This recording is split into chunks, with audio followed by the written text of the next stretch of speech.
Hola, ¿qué tal amigas y amigos que nos siguen a través de las redes sociales de Milenio? Yo soy Fanny Miranda y hoy es jueves de Milenio Explica.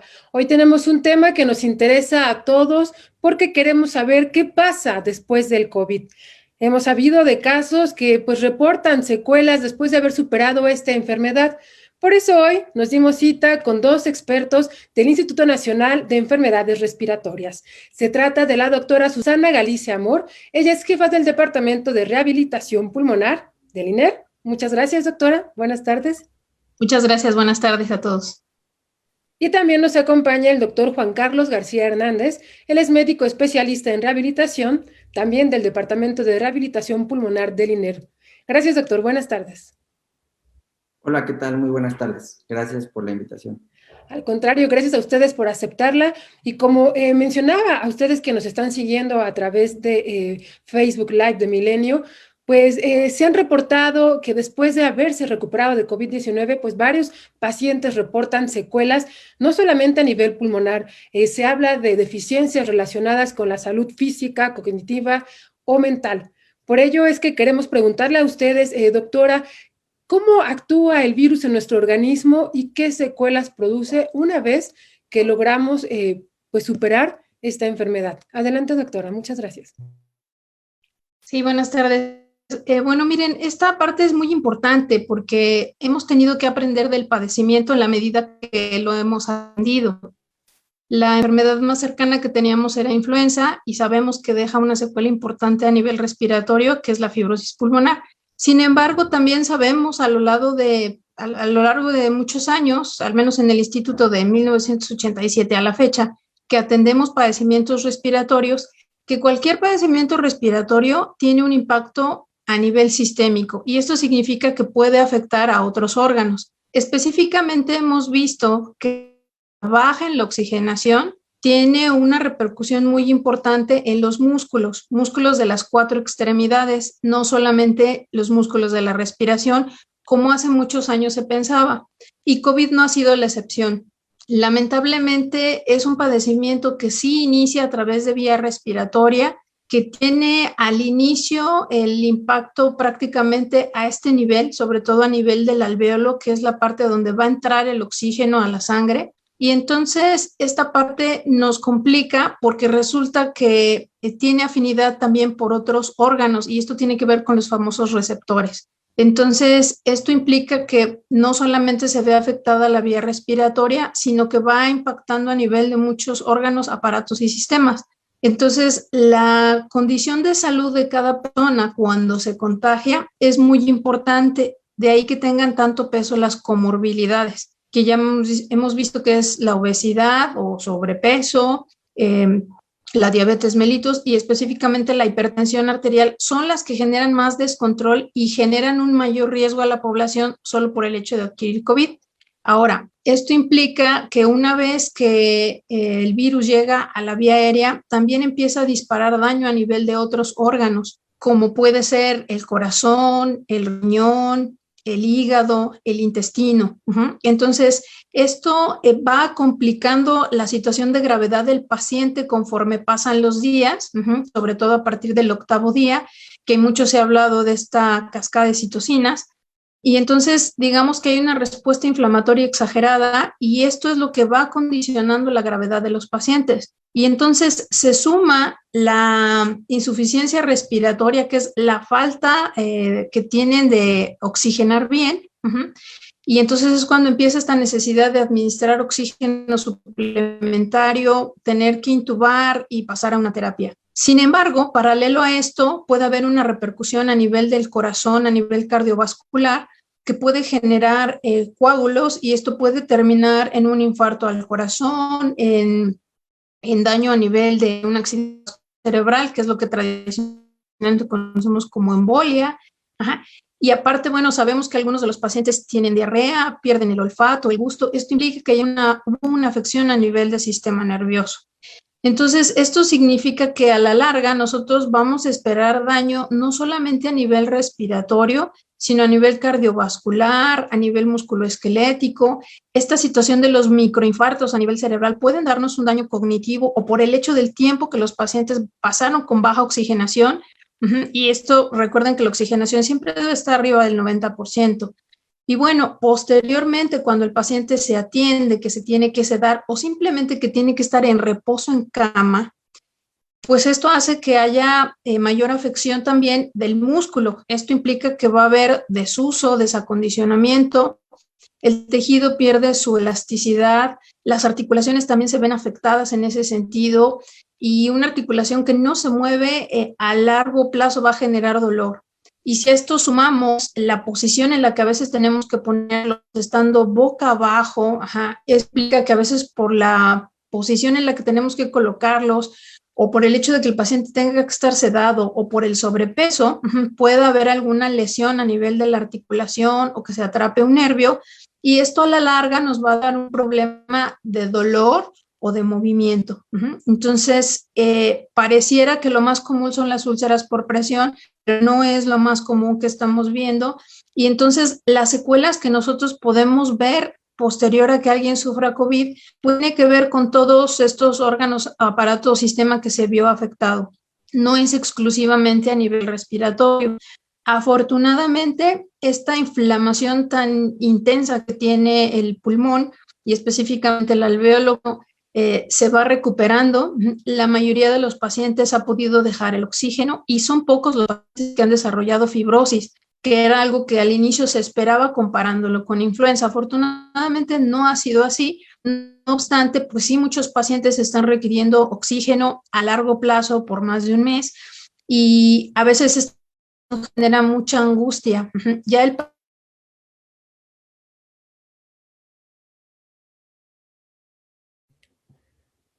Doctora, dejamos de escucharla. No sé si el doctor Juan Carlos la oye bien. Doctor, ¿usted la escucha? Es una sensación de abandono, lo cual genera mucha ansiedad y también del lado de los familiares. Entonces, es importante considerar todas estas circunstancias porque tanto la manera en que los atendemos como la manera en que comunicamos, pues ha ido cambiando a lo largo de este tiempo. Se ha solventado muchas cosas a través de la telemedicina, a través de la videollamada, pero evidentemente no hay un contacto físico como habitualmente lo hacemos a través del familiar. Y esta parte es muy importante, lo que percibe el paciente, ¿no? Entonces, algo que no debemos de olvidar, porque muchos pacientes salen con ansiedad o con depresión, y mucho tiene que ver con esta parte del daño cognitivo y con su vivencia. Entonces, es muy importante considerar todo esto durante el seguimiento, porque la estancia hospitalaria pues queda a cargo de nosotros, pero una vez que salen a casa queda a cargo del familiar y pues evidentemente el familiar no supo lo que pasó, sí se le tratan de dar informes de la condición, pero en realidad hasta que ellos los ven, que los entregamos, pues ellos pueden darse idea del impacto que tuvo la enfermedad en su familiar, ¿no? Entonces es una situación muy difícil en relación a lo que hemos visto en otros padecimientos que habitualmente atendemos. De acuerdo, doctora, muchas gracias. Ahora vamos con el doctor Juan Carlos García Hernández, pero antes quisiera recordarles a nuestro amable público que nos está siguiendo a través de Milenio, que pueden apuntar sus comentarios o preguntas. Sobre todo nos interesa saber si tienen dudas, porque aquí están los expertos para responder pues todas aquellas dudas o preguntas que se han hecho a lo largo de este tiempo en pandemia. Doctor Juan Carlos García, pues, ¿qué tratamientos se llevan a cabo para revertir estas secuelas? Entiendo que son padecimientos diferentes, pero en promedio, ¿cuánto tiempo duran? Mencionaba la doctora algunos casos, un mes, por ejemplo, pero en promedio, ¿cuánto duran? Y los tratamientos, doctor, por favor. Sí, ok, pues mira, la gama de síntomas o limitaciones que van presentando los pacientes una vez que ha pasado la etapa más aguda o la de mayor intensidad de síntomas, pues es muy variable. Esto va a depender de la fase o más bien la presentación en la que tuvieron la enfermedad. Sabemos que tenemos presentación, pues puede ser asintomática, leve, moderada y grave.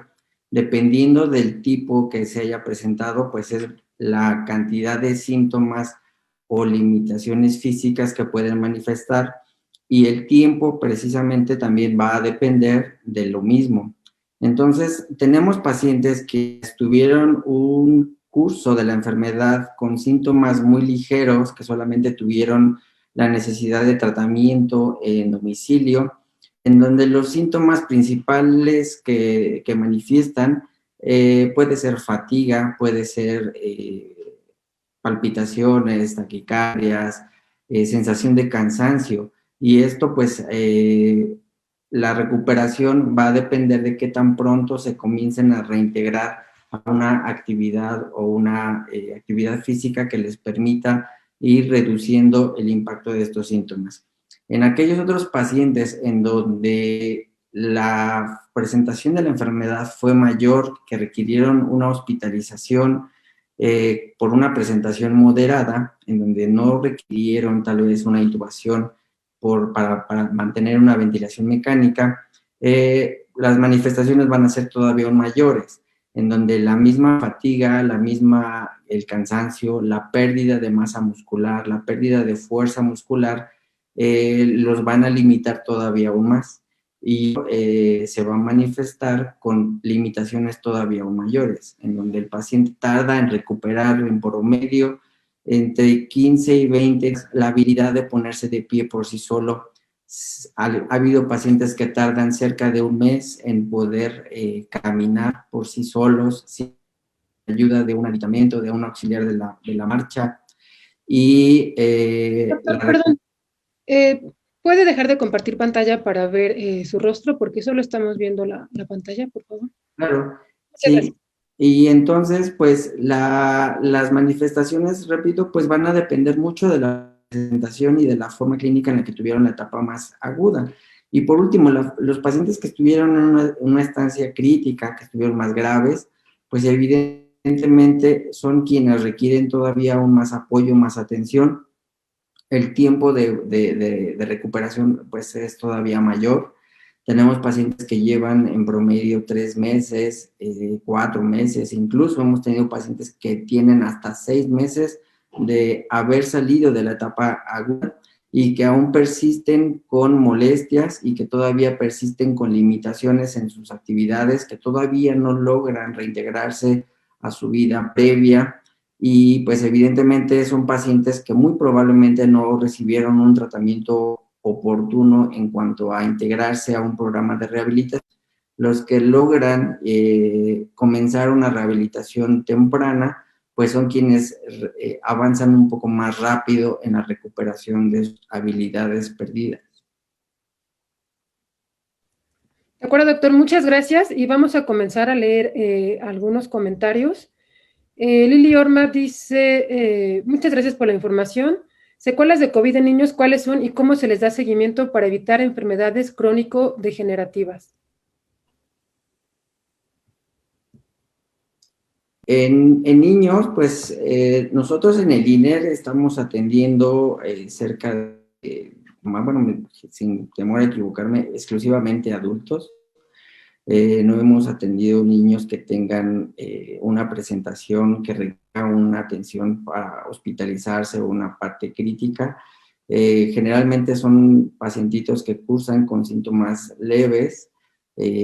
Nosotros no hemos tenido abiertamente la experiencia de trabajar en niños.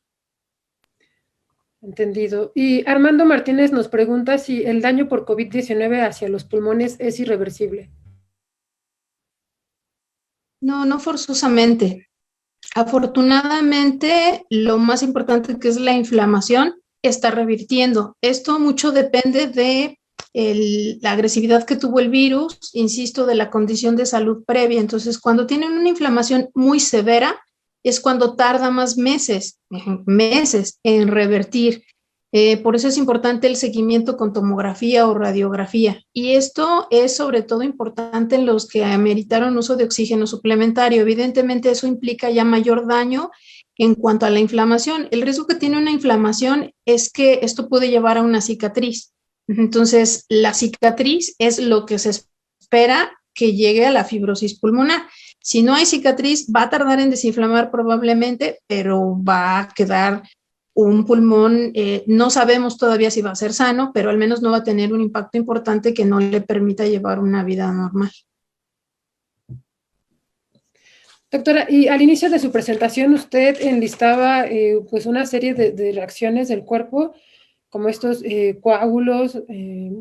Esto ocurre durante el transcurso de la enfermedad, ¿verdad? Una trombosis, embolia. Sí, de ahí la necesidad de que el paciente, una vez que desatura, cuando baja la oxigenación, seguramente han estado viendo los eslogans y todo esto que dice que por debajo de 85% lo ideal es que vayan al hospital, porque no sabemos si la desaturación va a ser mayor. Entonces el paciente empieza a cursar con hipoxemia, que ya es saturación por abajo de 88, pero puede continuar bajando. Entonces eso implica que el estado hemodinámico del paciente se va a alterar. La mayoría de estos pacientes requiere estar anticoagulado. Por eso es que a algunos pacientes les están dando enoxaparina o apixaban o incluso manejan aspirina, que es un antiagregante plaquetario. La medida es para tratar de evitar que se formen coágulos y obviamente el coágulo, dependiendo de la arteria donde quede atrapado, pues es la secuela que va a generar. Entonces, por eso es importante el tratamiento bien asesorado y en algunos de los casos, pues sí es necesario que sea hospitalario. Doctora, doctor, y en caso de que una persona no haya cursado un COVID de forma grave, ¿puede presentar secuelas también? Porque estos casos que nos refieren son de personas pues, que tuvieron que llegar al hospital. Pero si una persona cursó COVID y lo pasó en su casa con las molestias no tan fuertes, ¿tiene que hacerse una revisión después pues para analizar el estado de salud de sus órganos y que el virus no haya afectado por ahí sin que se dé? Idealmente sí, lo que hemos visto que aquellos pacientes que incluso tuvieron síntomas muy ligeros o tuvieron un tratamiento en casa, idealmente tendrían que ser evaluados por los especialistas correspondientes y aquí intervienen diferentes áreas como pues es neumología, cardiología, nosotros como especialistas en rehabilitación física y rehabilitación pulmonar, quienes podemos llevar a cabo una evaluación amplia para identificar cuáles son las causantes de que los pacientes no logren recuperarse totalmente. Entonces, sí es muy importante que acudan a una evaluación. Muchos de nuestros pacientes que llegan a la consulta nos comentan que no fueron al hospital porque muy probablemente estuvieron en la etapa más crítica en la ocupación hospitalaria y entonces no fue tanto que no se hayan puesto graves, sino que muy probablemente no alcanzaron una cama, una habitación en el hospital y esto los obligó a atenderse en su domicilio y entonces no debemos confundir que atenderse en domicilio no es sinónimo que no es algo grave, sino que muy probablemente no alcanzaron un lugar en algún hospital y entonces es en estos pacientes donde todavía es más importante una evaluación por un especialista para que le apoyemos en su recuperación lo más cercano a lo total. ¿Y todos los pacientes van a presentar secuelas por COVID? ¿Todos? No, no todos los pacientes. Como ahorita comentaba el doctor García, el cuadro de gravedad varía mucho. Entonces, por ejemplo, quien fue asintomático, pues ni cuenta se dio, ¿no? A veces se hacen la prueba y pues ya tuvieron. Los cuadros leves, que fueron aquellos que tuvieron un catarro común, 2, 3 episodios de diarrea, generalmente no van a tener ninguna secuela. En realidad, las secuelas, como el doctor ya mencionaba, las estamos viendo en los pacientes que sí, insisto, empezaron a desaturar y todo lo que viene después de la desaturación, en ellos son en los que sí, lo más seguro es que probablemente exista una secuela. Pero también, como les comentaba yo al inicio, mucho depende de la condición previa de salud del cuerpo. Eso hace lo que puede disparar o no la complicación, que ya no forzosamente es directa a COVID, pero bueno, que nos puede dejar una secuela. De acuerdo. Está preguntando Israel Reséndiz, ¿qué ejercicios se recomiendan para recuperar la capacidad pulmonar? Bien, pues aquí realmente va de la mano con la pregunta anterior. Es muy difícil poder decir de manera abierta qué tipo de ejercicios se deben de realizar cuando no se haya tenido una evaluación previa.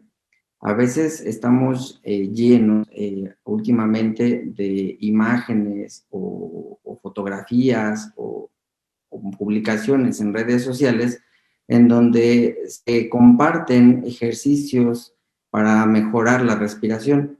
Sin embargo, pues esto debe de quedar bien claro que no es una receta de cocina, no significa que porque yo veo en redes sociales una serie de ejercicios, significa que es para todos los pacientes que están cursando con consecuencias clínicas. Es importante que se evalúen para poder identificar qué tipo de ejercicios son los que requieren, pero sobre todo que les podamos enseñar de manera clara cómo realizar estos ejercicios. Porque si los vemos en una publicación simplemente con una imagen, probablemente quede mal la forma o la comprensión de cómo realizarlos, y estamos viendo muchos pacientes que llegan a la consulta presentan dolor en tórax, que presentan contracturas musculares en la región dorsal, en la región de pectorales, y es precisamente porque están realizando esa serie de ejercicios que observan en redes sociales y que las están realizando de manera inadecuada. Entonces, para responderte la pregunta de una manera tal vez más sencilla, es reeducar nuestra respiración, que el paciente aprenda a usar la forma correcta los músculos de la respiración, pero sin generar demasiado esfuerzo. Desafortunadamente creemos que jalando o metiendo mucho aire y aguantando, haciendo pausas de la respiración con el aire en el interior, creemos que con eso estamos fortaleciendo los músculos o fortaleciendo los pulmones, y eso es erróneo. Entonces, lo ideal es que acudan con un especialista para que ellos sean quienes expliquen de manera clara qué tipo de ejercicios de acuerdo a cada uno de los pacientes y al caso al que se presentó. De acuerdo, teniendo como base esto de que el tratamiento es personalizado, ¿nos podría presentar, doctor, algunas imágenes de los ejercicios que se llevan a cabo en los diferentes institutos? Sí, claro. Bueno, nosotros en el INER llevamos a cabo una serie de intervención en donde, como acabo de mencionar, lo podemos dividir en las fases de acuerdo a lo que se presentó el paciente. Nosotros intervenimos desde la etapa crítica, desde la etapa hospitalaria, en donde nos involucramos con los pacientes en la fase crítica, en donde el paciente todavía está con la asistencia mecánica para la respiración, donde todavía tiene muchísima debilidad muscular, en donde no puede ni siquiera movilizar un dedo de alguna de sus extremidades, y entonces nosotros intervenimos en movilizar a estos pacientes para romper esta inmovilidad, esta rigidez articular, y que los músculos vuelvan a educarse, vuelvan a sentir el movimiento, y en base a diferentes repeticiones, diferentes ejercicios, es lo que vamos realizando día a día. Entonces nosotros intervenimos desde la etapa más crítica en aquellos casos de que así lo requirieron. Y en aquellos pacientes que ya salen de la fase hospitalaria, pues los vemos en la consulta externa en nuestros servicios de rehabilitación, y comenzamos con una serie de actividades y ejercicios que van a ser dependientes del estado en el que se encuentren cuando llegan a la consulta. Entonces, volvemos a la misma frase que acabas de mencionar. Es un tratamiento personalizado, no podemos generalizar, no podemos decir que todos los pacientes requieren y ameritan el mismo manejo. Cada uno de ellos van a realizar ejercicios en diferentes etapas. Algunas de las imágenes que comparto no significan que todos ellos deban realizar lo mismo, y que no están realizando todos al inicio de su tratamiento. Se requiere una evaluación previa, una evaluación para saber la tolerancia que tienen para realizar estos ejercicios, identificar la necesidad del oxígeno durante el ejercicio, y sobre todo una supervisión de los mismos. No podemos dejar abierto que el ejercicio se debe de realizar en domicilio de manera tan abierta, porque puede ser que el ejercicio les genere todavía aún más daño. les puede limitar todavía su recuperación. Entonces, es ahí en donde nosotros reforzamos la necesidad de que el paciente requiere una evaluación y una supervisión ante sus rutinas de actividad física o ejercicio. Entonces, son una serie, es una amplia gama de ejercicios que nosotros trabajamos día a día, y repito, todos estos van a ir de la mano de la evaluación y de la progresión. Aun cuando nosotros lo vamos en el consultorio, estamos continuamente en contacto con el paciente durante sus sesiones de ejercicio para ir evaluando la progresión del mismo y acelerar tal vez la recuperación del paciente, o muy probablemente limitarlo por algún acontecimiento que nos impida avanzar. Gracias, doctor. Ana Hernández pregunta, ¿los pacientes que se manejaron con anticoagulantes pueden a largo plazo tener complicaciones? ¿Se están monitoreando dichos pacientes? Sí, se les hace monitoreo y no se deja el anticoagulante tanto tiempo. Se les hacen pruebas de laboratorio y dependiendo de los resultados que vamos teniendo, se retira el anticoagulante. Insisto, los que han requerido mantenerlo más tiempo son aquellos que tienen alguna comorbilidad. Puede ser algún paciente que tenga arritmia, algún paciente que ya tenga antecedente de trombo previo, accidente vascular cerebral previo, que tenga un deterioro previo a nivel, por ejemplo, neurológico, que ya tenga una dificultad de movimiento. Ahí hay un riesgo, pero no es la generalidad que todos deban de continuarlo. Gracias. Vamos también a dar respuesta a Tere Alfaro. Ella dice, cuando una de las secuelas es la tos, ¿en qué tiempo se quita o hay algún tratamiento que la quite? Sí, bueno, la tos es parte de la etapa prácticamente aguda. Afortunadamente, la mayoría de los pacientes no tiene como tal neumonía. En realidad lo que tiene es neumonitis, que es inflamación. Entonces la tos es irritativa. Lo que estamos haciendo es corregir la técnica de tos y lo que mencionaba el doctor García, alterar la manera de respirar, que en este caso es meter aire rápido, dada esta sensación de falta de aire. Eso genera un estímulo mecánico que favorece la tos. Entonces, al reeducar la respiración y corregir la técnica de tos, es suficiente para que no haya tos. Y las personas que no se atendieron en el INER, pero que pues presentan estas secuelas, ¿pueden buscar la atención en esta institución? Se está aperturando esa línea. Lo que pasa es que, pues lamentablemente esto evidencia muchas deficiencias de nuestro sistema de salud, ¿no? Y una de ellas, pues está claro que la única unidad de rehabilitación pulmonar que existe en el país y en la Ciudad de México, pues está en el INER, ¿no? Posteriormente, Teletón aperturó clínicas que tenía de rehabilitación, pero no en todos lados existe un rehabilitador pulmonar. Entonces, esta situación ha sido difícil porque así como para la atención muchos especialistas se involucraron en la atención de urgencia, pues también aquí muchos especialistas tratan de introducirse a la parte de rehabilitación. Y ahí sí está un poco más complicado porque no tienen experiencia en el manejo de pacientes con patología respiratoria y es muy diferente atender a un paciente de estas características que el que habitualmente es solamente de lesión de nervio musculoesquelético.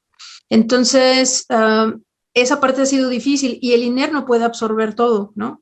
Entonces, nosotros a través de cursos en línea, hemos tratado de capacitar a las unidades que se han acercado con nosotros. Se hizo una red de atención para primero y segundo, tercer nivel.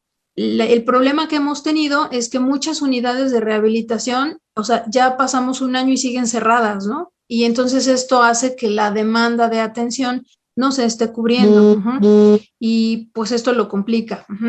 Nosotros también hicimos una red de atención a través de los rehabilitadores pulmonares, que también se dio la difusión y existe una página de Rehabilitación Pulmonar México en la que pueden encontrar pues los especialistas que estamos formados y que estamos dando atención tanto presencial como en línea para tratar de cubrir esta demanda, y esta red está a nivel nacional. Entonces también ahí pueden acercarse con nosotros, ahí todos somos rehabilitadores pulmonares.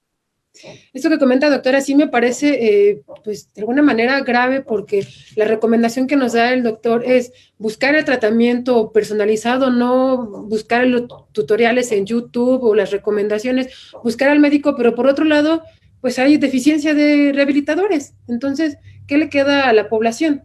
¿Cuál es el consejo que le darían a esas personas que no tienen acceso, pues, al INER o a los centros de rehabilitación de Teletón? Bueno, específicamente el INER, aparte de seguir capacitando unidades, tiene, bueno, nosotros liberamos algunas sesiones generales para tratar de apoyar a las unidades de rehabilitación, y aparte de eso se liberaron 5 videos que sabemos que son los principales en la intervención de estos pacientes, dado lo que hemos visto en ellos. Son videos que nosotros, es material educativo nuestro que trabajamos con nuestros pacientes y lo abrimos en línea. Entonces, mucha de la información de lo que estamos haciendo en el INER está libre en el canal del INER de YouTube. Entonces, ahí pueden ver nuestra sesión para ver el impacto. Ahí están los principales ejercicios. Y bueno, finalmente en la parte del canal del instituto, que ya no es en YouTube, sino ya es directamente la página del instituto, está la página de telemedicina. Entonces, ahí sí se está tratando de asesorar, independientemente de que no haya sido atendido en el instituto, porque sabemos que hay una necesidad, pero la mayoría sí se hace a distancia, se hace a través de videollamada, y a veces cuando vemos que es un caso que sí amerita una valoración, pues sí hacemos la observación de citarlo, pero es que también es imposible que cubramos toda la demanda, porque somos muy poquitos en el INER, ¿no? O sea, somos 4 médicos más los residentes de alta, que ahorita son 3, entonces es complicado porque apenas cubrimos lo que manejamos en el instituto, ¿no? Que son habitualmente más de 150 camas. Entonces sería imposible que nosotros quisiéramos absorber lo de otros institutos o lo de otros hospitales. Definitivamente no es posible. Es decir, ustedes ven a 150 pacientes que a la semana, al día, ¿cómo es esto? ¿Cuántos pacientes tienen? Varía la cifra. Normalmente nosotros estamos atendiendo presencialmente, atendemos como 75 pacientes por semana, pero aparte de eso tenemos los pacientes que están hospitalizados y esos los vamos siguiendo. O sea, si el INER tiene una capacidad de 150 pacientes, nosotros estamos manejando el de 30 o 40% de esos pacientes. Y lo que hacemos es establecer el programa e irlo avanzando, y en cuanto el paciente está ya consciente y puede hacer su ejercicio, dejamos ese y nos pasamos con otro paciente, porque no nos sería posible atender a los 150 diario.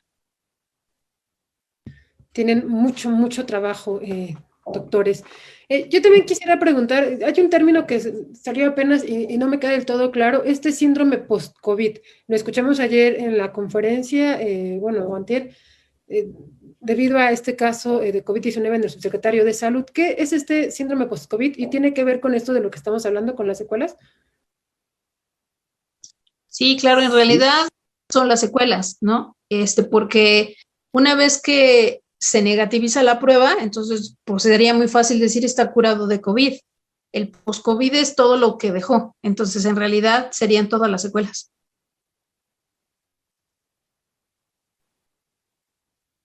Doctor, ¿quería agregar algo?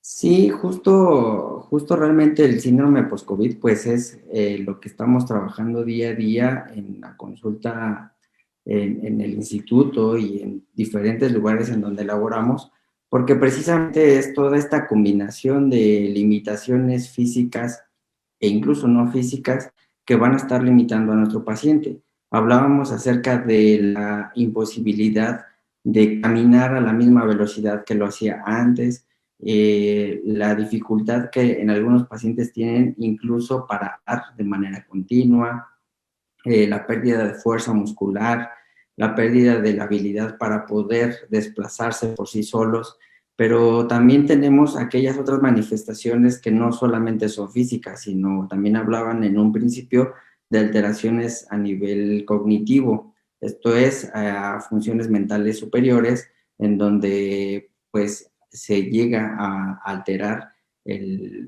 la funcionalidad de la memoria, el recuerdo, el cálculo numérico, el reconocimiento de imágenes, la abstracción. Entonces, todo esto es lo que compone el síndrome post-COVID. Además, que también, evidentemente, estos pacientes cursan con alteraciones de su estado emocional. Es muy repetitivo que nuestros pacientes llegan al consultorio y que todavía siguen manifestando miedo, ansiedad, problemas para conciliar el sueño, para poder concentrarse, tienen mucho miedo para reintegrarse a sus actividades laborales. Entonces, es toda esta círculo vicioso en donde se combinan manifestaciones físicas y mentales y emocionales que hacen que el paciente se vaya limitando por sí solo. Entonces, nosotros como especialistas debemos de romper este círculo vicioso para que el paciente pueda reintegrarse de mejor manera. ¿Y estas alteraciones a nivel cognitivo, estas sí se recuperan? Esto que decía que se altera la memoria, los cálculos, ¿esto se revierte en pocos días? Al ser una enfermedad relativamente nueva, todavía no sabemos a ciencia cierta cuánto tiempo se llevará para poder recuperarlo. Nosotros en la evaluación médica que realizamos estamos desempeñando una serie de cuestionarios o encuesta en donde evaluamos precisamente funciones cognitivas e identificamos a quienes realmente ameritan una intervención en este sentido. Afortunadamente, los pacientes que hemos observado tienen alteración en la función mental, lo recuperan al mismo tiempo que van recuperando la cuestión física. Se ha demostrado claramente que el ejercicio aeróbico ayuda a la reconexión cerebral y facilita la recuperación de las funciones que acabo de mencionar. Entonces, es por eso que nuestro programa de rehabilitación cumple con todos los componentes y cumple con todas las necesidades de acuerdo a las limitaciones que el paciente tiene. Pero volvemos a lo mismo, necesita que el especialista los evalúe para poder identificar si de verdad requiere o no una intervención más especializada, y en el caso que así suceda, pues nos apoyamos con otras especialidades que se encargan de dar atención a estos problemas. Ok, entonces el ejercicio, digo, en general el ejercicio es clave para mantenerse sanos, ¿no? Y por otra parte, también quiero preguntarles, a lo largo de los últimos días, la Comisión Ambiental de la Megalópolis ha estado emitiendo de alguna manera alertas por esta temporada de secas que tenemos ahora, en la que se pronostican de 12 a 24 episodios de contingencia, y en los que ellos han señalado que los pacientes recuperados de COVID-19 pues son más vulnerables pues de caer de alguna manera al inhalar estos contaminantes. Incluso en una de las conferencias estuvo una integrante del INER. ¿Ustedes qué nos pueden decir al respecto? ¿Qué saben de esto, del riesgo que trae para los pacientes recuperados, pues el exponerse a altas concentraciones de contaminantes que ya se vienen aquí en el Valle de México? Sí, bueno, aquí el riesgo es lo que ya conocemos desde hace muchos años. La contaminación genera inflamación en la vía aérea, ¿no? Entonces, así como mucho tiempo se habló solo de tabaquismo, sabemos que la contaminación también genera una irritación crónica en la vía aérea. Entonces, pues evidentemente al haber padecido COVID, pues es una vía aérea más sensible, sobre todo en el momento de la recuperación. Y este sería el riesgo, ¿no? No tenemos claro todavía cuál va a ser combinando las ambas, porque digo, esto apenas se está presentando y tendrá que irse siguiendo a lo largo del tiempo. Lamentablemente, como dije al inicio, es un padecimiento nuevo y tenemos que ir aprendiendo con él y modificando estrategias en la medida que se van presentando y en la medida que tenemos que irles dando solución. Pero ese sería realmente el riesgo, ¿no? Que ya el paciente tuvo una inflamación severa, una inflamación que probablemente sea crónica, y esta situación de estar con un irritante continuo, pues obviamente pues pone en contra esta parte de la inflamación, y pues una vía aérea que en ese momento está sensible, ¿no? Sobre todo si el paciente está saliendo apenas de su recuperación. De acuerdo. Doctor, ¿quiere agregar algo? No, coincido con la doctora Galicia. No solamente va a afectar a los pacientes recuperados, evidentemente ellos probablemente lo resientan todavía aún más por la vulnerabilidad que todavía tiene su sistema respiratorio, pero incluso la población que estamos en el área metropolitana, porque los que nos escuchan seguramente han cursado con algunas molestias respiratorias u oculares o nasales cuando estamos expuestos a esta cantidad de contaminación, y ahorita pues podría confundirnos mucho para poder identificar también la presencia de síntomas por el virus. Entonces sabemos que los contaminantes generan estornudos, lagrimeo, enrojecimiento de ojos, tos. Entonces esto también podría modificarnos un poco la identificación oportuna de los pacientes que estén iniciando con síntomas de coronavirus. Lo que tendríamos que hacer es volver a reforzar lo que hemos hecho durante toda la pandemia, que la población no baje la guardia en cuanto a sus cuidados, que continúe con el uso de cubrebocas, que ahorita afortunadamente esto nos ha enseñado a protegernos del coronavirus, pero en nuestra situación en la ciudad, pues también nos protege de los contaminantes. ¿Cómo identificar cuando se trata de problemas asociados a la contaminación y cuando ya estoy contagiado de COVID? Bueno, pues los síntomas realmente asociados a la contaminación, pues los hemos vivido durante todos los años que vivimos en la Ciudad de México. Es simplemente una ligera irritación nasal, un poco de comezón en ojos, pero lo más importante pues es como hacer un análisis interno para saber qué tanto he adoptado mis medidas de protección o qué tan riesgo he tenido al estar en contacto con una persona que posiblemente haya sido positiva para el virus, y eso nos debe de generar como una alerta. Eso sería el principal punto de identificar si es simplemente por el ambiente o porque estuve en contacto con alguien quien pudo haber sido positivo o es positivo al virus. Justo porque nos decían algunos síntomas se parece, quizá el que se difiere es el de la fiebre, ¿no?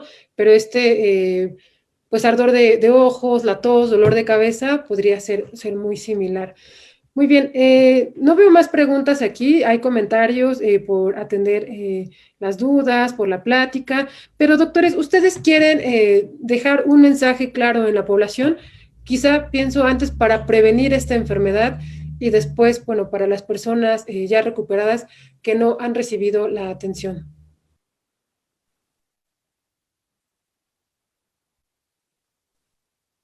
Sí, bueno, es importante que pues llevamos un año ya en esto y no soltar las medidas de prevención, ¿no? Eso es lo más importante porque si lo vemos, nosotros, por ejemplo, pues comentábamos en el gremio específicamente del INER, ¿no? O sea, llevamos 10 años con influenza y si se fijan, las medidas de prevención son las mismas para COVID, ¿no? O sea, ya hablábamos de manos, ya hablábamos del cubrebocas, no agarrarse la cara, no confluir en sitios. Y hace 10 que dio pandemia por influenza, pues se cerraron solo 15 días y obviamente se tomaron estas medidas. Afortunadamente influenza es menos contagiosa, pero cada año la hemos tenido y estas medidas se olvidan, ¿no? O sea, pareciera ahora que lo vemos que esta parte de educación en salud no se cumple al 100%, ¿no? Entonces es muy importante porque esta es parte de la prevención. Y lamentablemente, así como influenza, probablemente COVID llegue para quedarse. Y no solamente es influenza y COVID, o sea, tenemos muchos otros virus, muchas otras bacterias que tienen una vía de entrada parecida, ¿no? Entonces, esta parte es muy importante no soltarla y fomentarla sobre todo, pues, en los menores de edad, ¿no? O sea, la prueba fue ahorita, ¿no? O sea, empezaron a salir, tuvieron que salir con cubreboca y se lo dejan. Es cuestión de educación, es cuestión de paciencia, pero es algo que ya no debemos nosotros de dejar al aire, ¿no? Definitivamente es una situación que debemos de tener bien clara todos y debe de trascender, porque en esto no hay tiempo. Ahora, eso es en la cuestión de la medida de prevención. La otra es la vacuna, ¿no? No debemos de tener miedo al inicio, siempre algo nuevo da miedo, pero el punto aquí es que no nos paralice el miedo. Entonces, si ya hay a disposición una vacuna, pues hay que vacunarse cuando nos toque. La verdad es que los efectos secundarios hasta ahorita no han sido importantes, sobre todo en población sana. Entonces, es importante importante considerar pues la vacuna, ¿no? Entonces, buscar las alternativas y esta cierra la parte de prevención. En la cuestión de tratamiento, pues sí, tratar de buscar la atención cuando hubo casos importantes manejados en casa o en hospital que genere una situación de desgaste, que no puedan levantarse, que alguna parte del cuerpo que esté dormida, que no tenga movimiento. Es importante considerarlo. Si hay una situación de mucha ansiedad, emocionalmente mucha labilidad, es importante atenderse y buscar a tiempo, ¿no? Entonces, lamentablemente muchos foros que no están siendo tan formales, entonces invitarlos a que busquen pues foros en instituciones formales, ¿no? El instituto a través de su plataforma ha dado muchas pláticas que están abiertas, insisto, en el canal de NINER, de los diferentes especialistas que hemos estado participando, ¿no? Entonces, ahí hay mucha información de la que pueden hacer uso y el objetivo de que esté en el canal es que la tenga que utilizar quien tenga que requerirla, ¿no? Entonces, pues sí, ahí hay líneas y ahí están los correos de muchos especialistas, los teléfonos donde ustedes pueden acercarse. Entonces, pues sí es complicado porque no podemos entrar todo en el INER, pero siempre se puede dar un poquito de asesoría, ¿no? Entonces, pues ahora sí que no se desanimen, sabemos que a nivel de sistema de salud, pues esto evidenció que la cobertura pues no lo está, no es consuelo de muchos, consuelo de tontos, pero vimos que esto es a nivel mundial, ningún país tuvo una cobertura lo suficiente para la demanda de su población. Entonces, pues esta parte es muy complicada, pero tenemos que sacar los aspectos positivos y pues tratar de seguir adelante y cubrir porque esta parte todavía no acaba, ¿no? Gracias, doctora. Adelante, doctor. Sí, realmente ya nada más para concluir con lo que comenta la doctora Galicia, pues no decaer en la búsqueda de una atención adecuada. Afortunadamente quienes lograron salir de la etapa más crítica, pues tendrán también la necesidad de poder atender aquellas limitaciones que todavía persistan y definitivamente sí, nuestro sistema de salud tiene ciertas precariedades, pero seguramente tendrán la habilidad de poder rastrear a un especialista que puedan salir a su atención.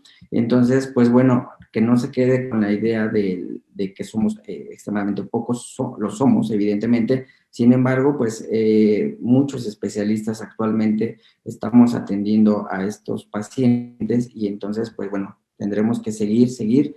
Esto todavía no termina, no sabemos realmente cuándo vaya a poder concluir y pues aquí estaremos atendiendo, como bien comenta la doctora Galicia, tenemos mucha carga de trabajo, sin embargo, estamos abiertos a hacer un apoyo telefónico, un apoyo por videollamada, a aclarar dudas, a sugerir lugares donde puedan recurrir a atenderse. Tenemos muchos compañeros, colegas distribuidos en diferentes partes del país y entonces nosotros bien podemos asesorarlos por estos medios y tal vez conectarlos con el especialista que les pueda auxiliar de manera más. Y me parece importante cómo generar ese vínculo. Ya la doctora nos hacía referencia a los videos en YouTube del INER, pero este asunto de la telemedicina y esta manera de canalizarlos con otros médicos, ¿cómo lo puede hacer la población que lo necesite? Sí, como la doctora Galicia, en el país somos un grupo de médicos especialistas en rehabilitación pulmonar. A raíz de esta pandemia se desarrolló una página web en donde es rehabilitacionpulmonarmexico.com, en donde van a encontrar un directorio de todos los especialistas que nos encontramos distribuidos en diferentes estados de la República y pues para los que nos están escuchando que puedan acceder a este medio para que puedan ubicar al que se encuentre más cercano a su ubicación. Repetimos, sabemos que somos pocos para toda la cantidad de pacientes que están surgiendo en este momento. Todos estamos completamente elaborando a distancia y bien podemos estar asesorándolos para poder satisfacer todas las dudas, preguntas o ayudarles a una pronta recuperación. De acuerdo. ¿Y en el Instituto Nacional de Rehabilitación se está llevando a cabo este trabajo de rehabilitación pulmonar? ¿O hay... No, el Instituto Nacional de Rehabilitación sigue asignado como centro no COVID, entonces ellos no están atendiendo pacientes. De acuerdo. ¿Tienen una idea del número de especialistas en rehabilitación y en comparación con los cirujanos, por ejemplo, que nos dé una idea del déficit de estos especialistas? Nosotros somos 88 para el país. 88 rehabilitadores nada más. Rehabilitadores Sí, específicamente en enfermedades pulmonares. O sea, rehabilitadores pulmonares, porque existe esa alta especialidad. El problema es que la formación es de un año y entonces hay muy pocas plazas, ¿no? O sea, máximo somos uno. Ahorita, por ejemplo, tenemos autorizadas plazas, ¿no? Pero pues en realidad somos muy pocos los que se forman anualmente. Y la sede pues es el INER y Teletón nada más. No hay ninguna otra sede. ¿Teletón en sus diferentes centros o no sé, están No, concentrados Teletón en CRID Guadalajara. CRIT Guadalajara? Es la única sede, o sea, es la sede del INER y la sede de CRID Occidente. Fuera de ahí no hay otro lugar que forme especialistas en rehabilitación pulmonar. Y me dice 88 rehabilitadores pulmonares en sector salud, es decir, en sector privado podría haber más. Somos los mismos, prácticamente estamos en público y privado los mismos. Bueno, quizá valdría la pena hacer un llamado pues a los jóvenes egresados de medicina de que se acerquen a esta especialidad, porque ahorita sí que los necesitamos. Claro. Claro, y no solamente para los jóvenes egresados, sino simplemente también para nuestro sistema de salud, porque desafortunadamente es una especialidad que no ha sido valorada y en este momento, por la pandemia en la que estamos viviendo, pues desafortunadamente nos tomó de improviso y no estábamos realmente, no estamos con lo que el país requiere. Y pues bueno, esto es una llamada de atención para todos, ¿no? Para todos los niveles, porque evidentemente necesitamos más especialistas que de igual manera como en otras especialidades, como por ejemplo atención de pacientes oncológicos, también la cantidad de especialistas es poca y en el nuestro, rehabilitación pulmonar, pues también somos pocos, no por la falta de interés, sino más bien porque no se generan las plazas suficientes para que los médicos recién egresados se formen en esta especialidad. Y lo que tal vez todavía es un poco más triste es la oferta laboral una vez que egresamos, ya que las instituciones públicas no ofertan una plaza laboral para nosotros y entonces una vez concluida nuestra etapa educativa, pues tenemos este gran problema en donde ubicarnos laboralmente. Ninguna institución les generó el interés por esta especialidad y ahora estamos ubicados, la gran mayoría, en medios privados. ¿Cuántos rehabilitadores especialistas en el pulmón se forman cada año? Y entiendo que acaba de haber un examen, ahí no se abrió pues plaza para capacitar a nuevos especialistas. Se abrió para rehabilitadores. Es que los médicos primero hacemos medicina general, después se hacen 4 años de rehabilitación y se hace un año más de rehabilitación pulmonar. Ahorita se aperturó para rehabilitación en general, pero las de alta especialidad siguen igual. De acuerdo. Bueno, pues es momento de cerrar. Me gustaría que me regalaran una conclusión para despedirnos del público que nos ha seguido esta tarde de jueves. Bueno, yo primero, pues darles las gracias, por el interés, por acercarse a nosotros. En la medida que podamos, estaremos presentes siempre que nos visiten y lo requieran, pues aquí estamos. Y pues es importante que, así como nosotros hemos tratado de ir solventando todo esto, pues también la población, ¿no? Que no se desanime, sabemos que es difícil, pero con una buena comunicación y un buen vínculo podemos hacer muchas cosas por los pacientes. Entonces, a pesar de que ya llevamos un año, a pesar de que hay muchas pérdidas, debemos de seguir adelante. Gracias, doctora. Sí, Claro. pues bueno, por mi parte también agradecer mucho la invitación. Para nosotros siempre es un placer participar en este tipo de actividades porque, pues evidente, la población requiere más de conocimiento de a dónde acercarse, qué es lo que requiere para mejorar su salud. Y pues bueno, para nosotros siempre será un placer poder contribuir con un poco de lo que nosotros podemos ofrecerles a distancia por estos medios. Y bueno, pues simplemente, como comenta la doctora, pues no bajar los brazos, todos estamos metidos en este problema y todos vamos a salir adelante. Seguir protegiéndonos, que es lo que nos ha enseñado que nos mantiene de cierta manera seguros, y pues buscar una atención médica en el momento oportuno para evitar una mayor complejidad del padecimiento. Entonces, bueno, esa sería mi conclusión. Agradezco nuevamente la invitación y es todo por mi parte.